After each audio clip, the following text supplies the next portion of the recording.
Bonjour tout le monde. Cette semaine, vous pouvez voir sur les écrans français, vous pouvez voir ou revoir le road movie féministe signé Ridley Scott, Thelma et Louise. Thelma, Gina Davis, Louise, Suzanne Sarandon, j'ai noté parce que je confonds toujours. Mais vous pouvez revoir ce road movie de 91 si je ne m'abuse. Alors, qu'est-ce que ça raconte? Ça va aller très très vite. C'est deux filles, femmes qui sont pas très heureuses dans leur vie privée.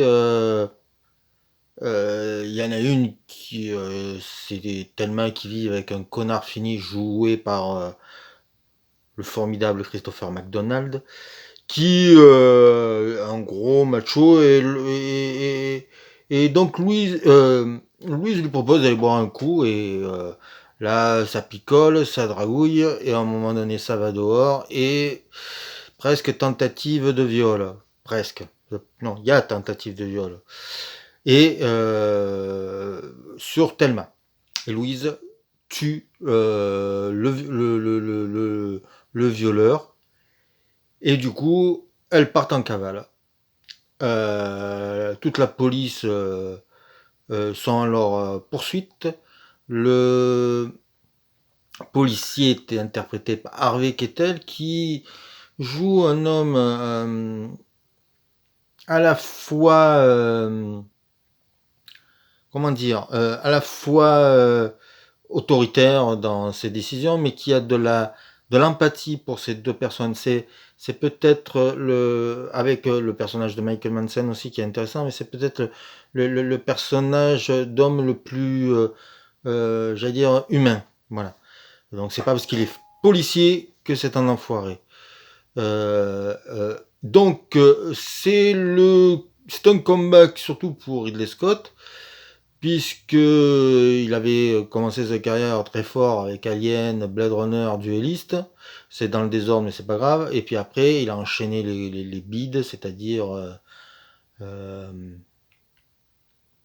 il y a eu Légende, il y a eu Black Rain, il y a eu Traqué. Ils ont pas bien marché, donc il faut bien se relancer. Et ça va. Et ça, là, ça par contre, ça va faire un énorme succès. Je crois que le film a obtenu l'Oscar du meilleur scénario original. Mais bon, scénario original, dans les années 70, il y a déjà eu quelques genres de films un peu pareils, mais bon, c'est pas très très grave, puisque le film, comme c'est un road movie, on pense par des plans, par des images à des films comme euh, Larry le Dingue, Marie Lagarce ou Point limite zéro. Il y a de ça, il y a un sens de l'envie de liberté, de filmer les grands espaces. Et puis à un moment donné, Ridley Scott a la bonne idée de mettre du Marianne Faithfull et de mettre la baleine de Lucy Jordan dessus. Donc c'est encore plus beau.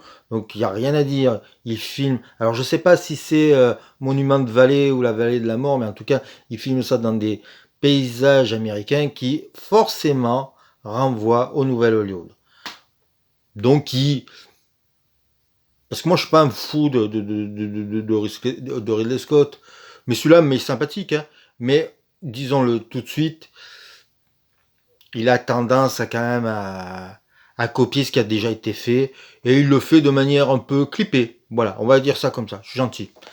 Mais le film est tout à fait agréable à suivre. Musique Hans Zimmer, donc voilà. Le vrai atout du film, c'est le duo d'actrices, Gina Davis, qui on a cru pendant un petit moment qu'elle allait devenir une star, et puis elle a tourné des films avec, je crois que c'était son mari Rémi Harlin, elle en a fait un ou deux, il y en a un qui s'est bien bidé, qui est l'île aux pirates, ouais, je crois que c'est ça, et qui a un peu tué sa carrière, et Suzanne Sarandon, s'assoit sur sur statut de véritable actrice. Voilà, Donc elle le met pierre à pierre, et je pense que si elle a eu l'Oscar à un moment donné de sa carrière, c'est qu'elle a joué Louise. Voilà. Le film est très plaisant. Bon, un peu caricatural sur les mecs, mais ça, c'est peut-être parce que je n'ai pas cette image-là des hommes, mais bon, voilà, c'est. Mais sinon, ça reste un beau film, et ça reste un beau film par rapport à sa fin. Je n'en dirai pas plus sur ce point-là, mais la fin, euh, un peu jusqu'au boutiste, apporte quelque chose un supplément d'âme peut-être que le film n'aurait pas eu s'il y avait eu un happy end. Voilà. Je vais peut-être trop en dire.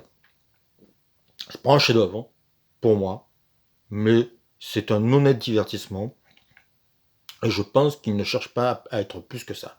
Voilà.